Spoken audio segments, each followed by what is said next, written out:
Hello everyone, welcome to another installment of my Revisit With Me series where I re-listen to albums I enjoy with you guys just for fun. Today I'm going to be revisiting Taken the Long Way by the Chicks. If you would like to skip right to the first song, I will have a timestamp on the screen right here to where you guys can skip to. The whole video will be timestamped if you want to skip around.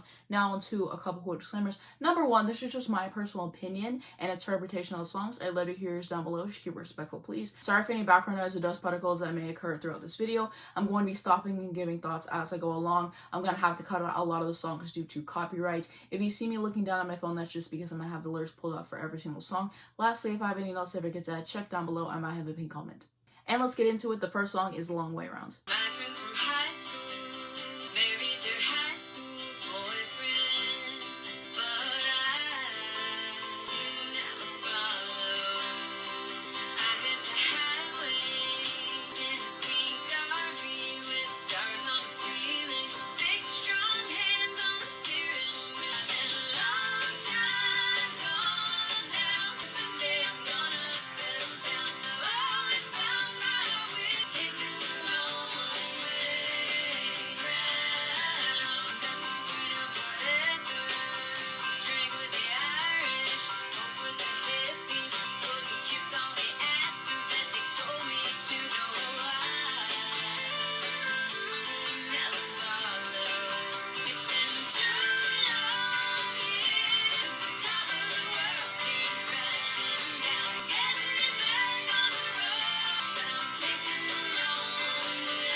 Okay, so my thoughts on that song, I really enjoyed it. I tend to prefer the live versions that they did a few years back just because I prefer the vocal in there and just how they arrange the song a little bit more, but I can definitely enjoy this album version. I think it's well performed. I can appreciate the harmonies and the instrumentation. The main thing that I appreciate about this song is the lyrics, just tackling head on the controversy and just like the backlash that they received for coming out against Bush whenever he wanted to do the invasion in Iraq. And she's saying I could have made it easier on myself and just took back what I said it was a mistake or whatever. But she didn't do that. She stood behind what she said, and she ended up being right in the end, and the sisters stood behind her as well. And so I think it's just interesting on that front to listen to, and I really like how they address it. I think it's well written, it's catchy, it sets the tone for the album perfectly because you know exactly what you're getting yourself into, and I just really appreciate the song. Now onto track 2, Easy Silence. Accidents and accusations paralyze my mind. Burning fumes of gasoline. I come to find the easy silence that you make for me, and the peaceful quiet you create for me. You keep the world at bay, warning us to back away. Try to find the next one they can crucify. Answers only make more questions.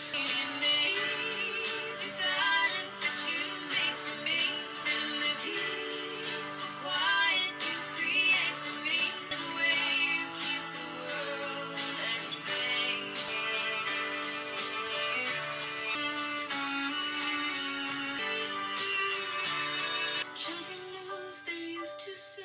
Watching war made us immune. I just wanna hold on to the easy silence you make for me. The peaceful quiet you create. The way you keep the world at bay.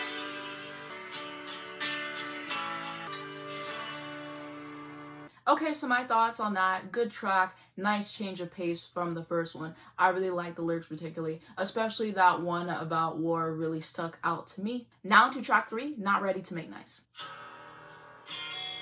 Forget sounds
Okay, so my thoughts on that song, that is a great track. Again, just doubling down, saying I stood by exactly what I said, and just being upset about how it was received and just how everybody turned on them and how they were blacklisted and everything that they went through there.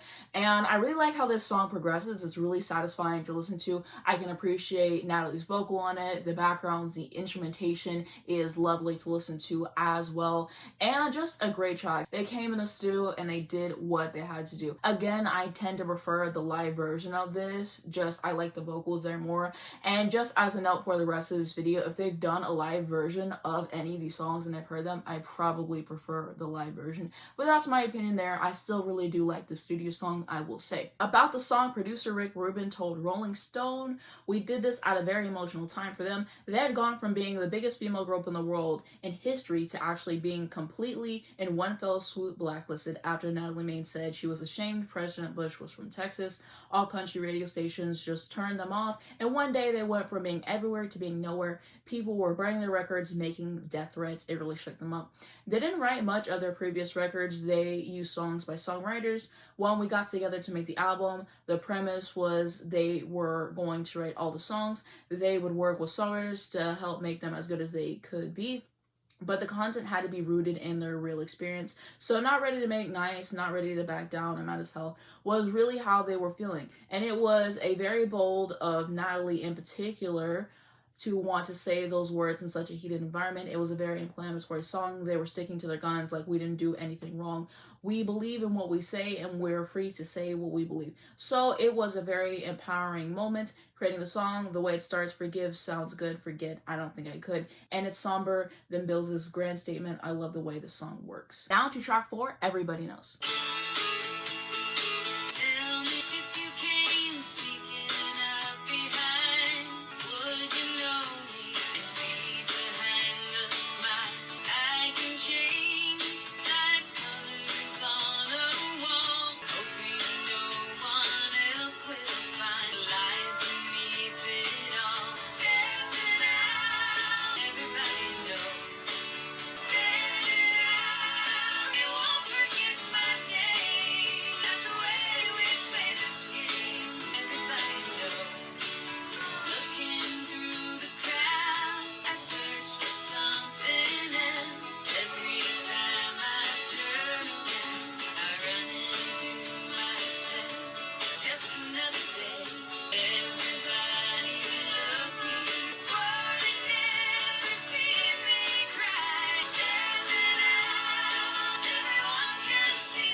Okay, so my thoughts on that song. I love that song. Definitely one of my favorite songs on the album. I just enjoy it every single time it comes on. That bridge is just top tier. I really love their harmonies as a group. They're just so tight, and just sonically they are such a delight to listen to. I really like the background vocals in the song. I love the main vocal by Natalie. I love the instrumentation. I could appreciate the lyrics too. Just a joy to listen to. Now, Genius about the song. It says, the song was written in collaboration with Gary Loris, is about the consequences that fame and success has on the lives of a celebrity. Now to track 5, Bitter End.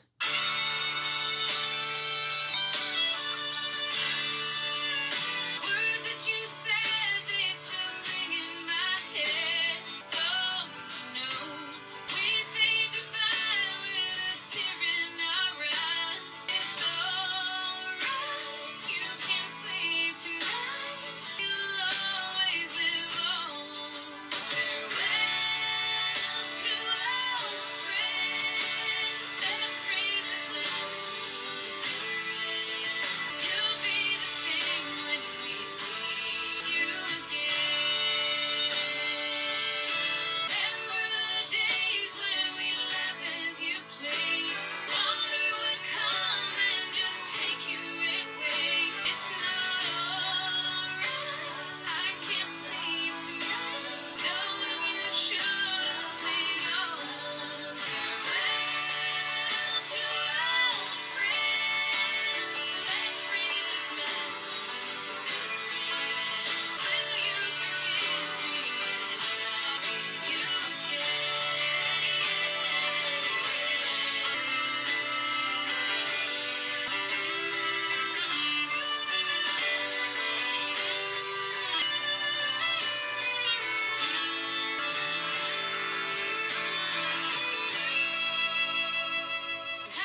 so my thoughts on the song, very interesting to listen to. Again, I love all the vocals. That solo by Marty was just immaculate. I really appreciated listening to that. Just a good song. And to me, based on the lyrics, it just seems like they're saying goodbye to the past life that they lived, because after everything happened, things were never going to be the same and they kind of had to like adjust to their new reality. And so that's what it seems to be like to me. Now to track 6, Lullaby.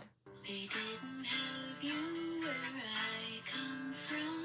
Never knew the best was yet to come. Life began when I saw your face. How long do you wanna be loved? Is forever enough? How long do you wanna be loved? Is forever enough? Never giving you up. I slip in bed when you're asleep, to hold you close and feel your breath on me. Tomorrow there'll be so much to do, so tonight I'll drift in a dream with you. How long do you wanna be loved?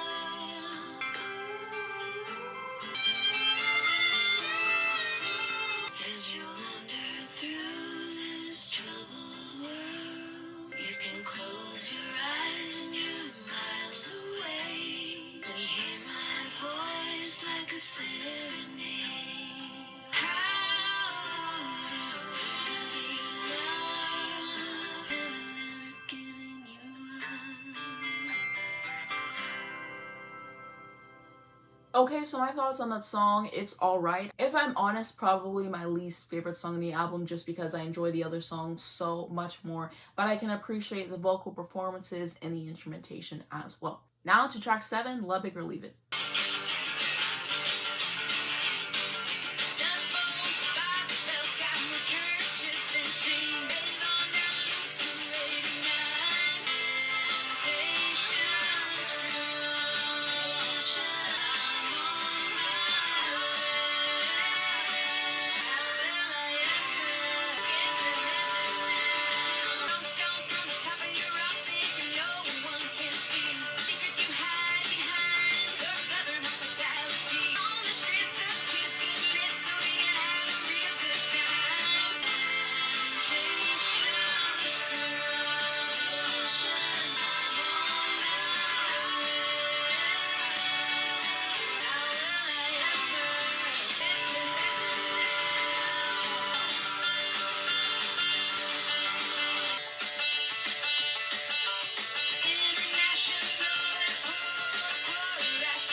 Okay, so my thoughts on that song, I really enjoy it. It's so dynamic. I just love everything that's going on there. I love the energy that it has. The instrumentation is top tier. I really like the vocals. Natalie has her vocal, and just I really like the way that Emily and Marty answered to that. It's just really nice to listen to that. I can appreciate the lyrics. It just gets me so hyped whenever I listen to it. I've always appreciated that song. On Genius about the song, it says, Lubbock is a town in Texas. In a publicity release, the band spoke about the song.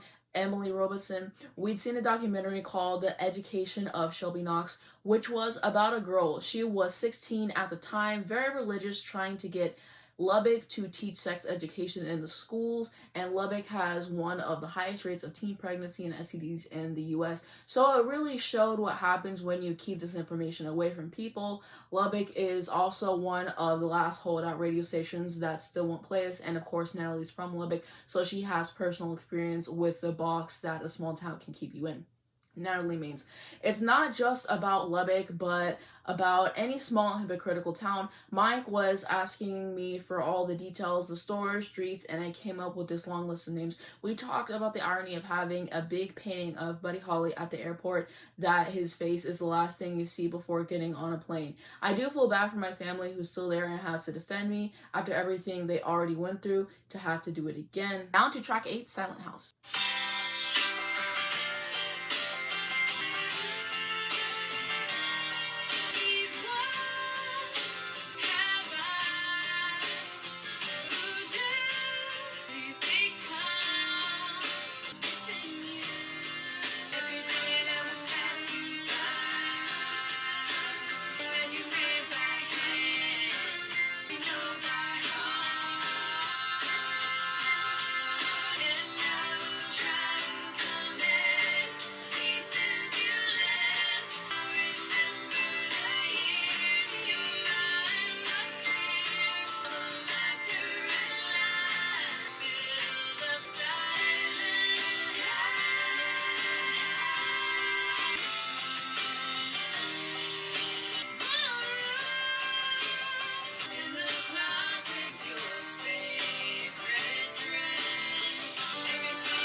Okay, so my thoughts on that song. That is a lovely song to listen to. I, of course, love Marty's part, what she's doing there with like the little solo, the vocals. Just, I like the way that everything complements each other in the song, and sonically, it's just a treat to listen to. One that's always stood out to me. I really appreciate that song. Genius about the song, it says, this is a sad song that tries to be sweet. It's about my grandmother, my Nona, who has Alzheimer's. As of 2008, she'd been suffering from it for over 10 years. It just seems like the worst way to end your life when you can't remember any of it. But she touched a lot of people and we all remember. So the song is about that. It's okay to forget. I'll try and carry on, because when they first start realizing they are forgetting is the saddest time. They're embarrassed. So it's better when they don't know what's going on. Natalie Maines via The Boot. That was really interesting. I had no clue that that's what the song was about, and definitely something that I will have in the back of my mind whenever I revisit this in the future. That's why I'm so glad I go to Genius whenever I can remember, because it helps me learn new stuff about the songs. Now to track 9, Favorite Year.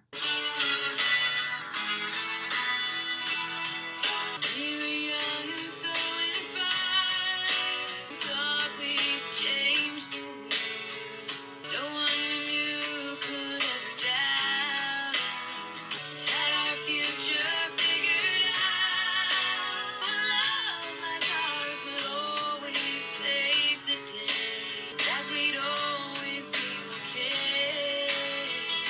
But you know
Okay, so my thoughts on that song. Another one of my favorites on the album. I just think it's a very pretty song overall, and it's just one that I have always appreciated for sure. Nice vocal and lyrics and instrumentation. On to track 10, Voice Inside My Head.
Okay, so my thoughts on that song, very intriguing. I really love the chord progressions. I can appreciate the lyrics. I love the main vocal, the background vocal, that one little section, particularly where it's like just the vocals. I really like what they're doing there. A good song, definitely one of my favorites on the album for sure. Now to track 11, I Like It.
Okay, so my thoughts on the song, it's a cute song, very enjoyable to listen to in terms of the way that the vocals go. I like the lyrics. Now to track 12, Baby Hold On. In my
Okay, so my thoughts on that song, good song. I could appreciate the vocal and everything that was going on there. I really enjoyed the guitar solo musically. That was nice to listen to. Just seems to be about going through a rough patch in a relationship and just trying to make things better and just going back to like what worked for us in the past and trying to rebuild everything. Now to track 13, So Hard.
So my thoughts on that, great track. I really love the vocals and just hearing her go off was so stunning, so I can definitely appreciate that. Good instrumentation as well. The song on Genius, it says, in an interview with People, sisters Marnie McGuire and Emily Robinson revealed that the song is about the pain of infertility. As Robinson explained, sometimes the title dictates what a song is about. It was a hard day and we were having writer's block. Natalie said it's so hard when it doesn't come easy, and we went from there. It started out as a relationship song, but then we decided to apply it to our own situation and get very personal about trying to conceive and how hard it is on your relationship when you have problems. I do think it crosses a lot of boundaries, and the people who know what it's about with us and infertility write us letters. I think our fans appreciate that we're real women going through what real women go through, and now they have a song. Now into the 14th and final track, I Hope. Sunday morning, heard the preacher say, "Thou shalt not kill." Our children are watching us. Let's learn from our history. I hope for more love. We can all live more fearlessly. Can lose pain and misery. Oh, Rosie, her man gets to rub. All she can say is he's a good man. He was just wrong that way. Our children are watching us. For love and laughter, you'll have more happier after, and you can lose pain and misery. There must be a way to change what's going on. I don't ever even see. I hope for more love and laughter, and we can lose pain and misery. I hope, I hope,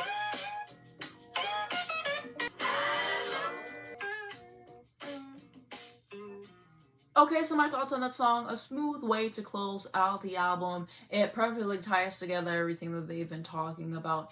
Just wanting peace, the anti-war sentiments, which we were discussing earlier. And I really quite enjoy the vocal performances on there. as well as the instrumentation, I will say. I wanted to share my favorite songs on this album with you, so I'm going to say Everybody Knows, Silent House, Favorite Year, and Voice Inside My Head are like my absolute favorites. And like I was saying, I prefer the live versions of the songs that I've heard off of their live album that they did a few years ago, for sure, and so that's definitely something that I wanted to know. And now to my overall thoughts on this album. This is a great album. They went through so much, and like I said, in the end, they ended up being right. And I just really like in this album how they're sharing how they felt about the entire situation, but that's not what every single song is about. We have songs about infertility, like they were saying with that one song, and just like different topics in general, and just sonically, it's a treat to listen to. This is just some great country music. The lyrics are top tier. I can always appreciate that. The vocal performances, the harmonies, the instrumentation, what they're able to do there is great. And I think for the time that this album came out, it was pretty great. And then they ended up getting a lot of awards for this era. I believe they got Album of the Year at the Grammys and everything. But I'm pretty sure it was like Natalie Maines who said, like, you know, they got blacklisted, they went through all of that, right? And then, you know, this album comes out, it's super successful, and then, you know, people all of a sudden who were hating on them, who were blacklisting them, didn't want to be seen with them anymore, and now you're flipping the script. But this is just a well done album, definitely thought-provoking at points, and probably my favorite album from them, if I'm honest. I would definitely recommend checking this out if you haven't already. I think it's certainly worth your time. And now to some quick thoughts on them as a group. So I believe I got into them my senior year of high school, like the back half of it. I think I discovered them on YouTube somehow, and then I was kind of like obsessed ever since then, and like I really enjoyed listening to their music. One of those artists for me that it's like I listen to them, I really enjoy the music, I'm like, why didn't I listen to them more? And then I just have so many artists that I listen to, I go back to like other artists and the cycle just repeats itself. They're like one of the only country artists that like I actually listen to besides like Taylor Swift. Like I don't really listen to country that much, but I can enjoy it. It's just like I like country whenever there's storytelling involved, and also the live instrumentation, you know, the banjos, the violins, the fiddles. I love all that in country music. But just like listening to them, it just reminds me how great country music can be. And I would like to have more country artists to listen to who aren't bigots, obviously, who aren't terrible people. So if you have any recommendations for women who make country music only, then please leave them down below in the comments, because I really would like to expand people who I am listening to for sure. But I think that they'll always hold a special place in my heart. And generally, I can just appreciate what they stand for and their talent. They are all great musicians, great singers, like I said, very tight harmonies as well. So they're definitely an artist I would check out if you have not already. I believe I started off with their debut album, which is great. I would highly recommend listening to it and then just going chronologically throughout their discography so you see their growth. But I've definitely talked about them in some of my videos before, I think the ones that I did on Taylor Swift. But yeah, I've been listening to them for a bit now, and I really wanted to make a video on them. I've been meaning to do it. I just kept pushing it back, and then now just ended up being the perfect time to do this video. But I'm glad that I finally got to do a video on them on my channel. I hope to do more videos on them soon. I really do need to rank their discography, so hopefully I can get to it at some point this year. If I don't get to it this year, hopefully I can get to it next year for sure. And also, to those who aren't aware, they did do a performance of Daddy Lessons, I'm pretty sure, with Beyoncé at the VMAs. I think this was like 2016, somewhere around there. And then, like I was saying, tying back to what Natalie Maines was saying, just saying like everyone was boycotting us, like all of these things, and then they invited us back to perform at that same event and everything. But she was like, of course we're gonna do it because Beyonce's performing with us, like who turns down Beyonce type situation. And so they did what they had to do. A lot of people were mad seeing them together, but they did what had to be done. If you haven't seen that performance, I will link that down below description for sure. I will also link down below this album if you haven't heard it before and you would like to check it out. Definitely worth your time. Such a great country group. I like the bluegrass style that they have as well. Something else that I wanted to say is that they have one of my favorite national anthems of all time. I have a few that I really love, and their rendition is in there. Just like the harmonies and how beautiful it sounds, you have to check it out. I will link it down below the description if you've never heard it before. They did this documentary, I believe it's called Shut Up and Sing, and then I'll try to find it and link it down below the description if you haven't watched it. But that's going to be it for my thoughts on the album. What do you guys think? What are your favorite songs? Anything that I missed? Please leave them down below in the comments because I would love to read them. If you enjoyed this video, you can give it a like. It really helps me on the YouTube algorithm. I very much appreciate it. You can subscribe for more videos like this. Hit the bell. You get a notification from every single time I post, so you not miss when a brand new video comes out. The first link down below in the description is going to be my second channel. I just made a video on there like a week or two ago, something like that. And if you're a major Lullaby fan, definitely check that out because I had a lot to say about a recent video I made in her. Then I'm going to have my Twitter, my Instagram, my Spotify if you would like to follow me. Links to stream this album if you haven't heard it already, definitely give it a shot. They make some great country music. And lastly, I will have links to educate you guys on important situations. Thank you so much for watching, and I'll see you in the next one.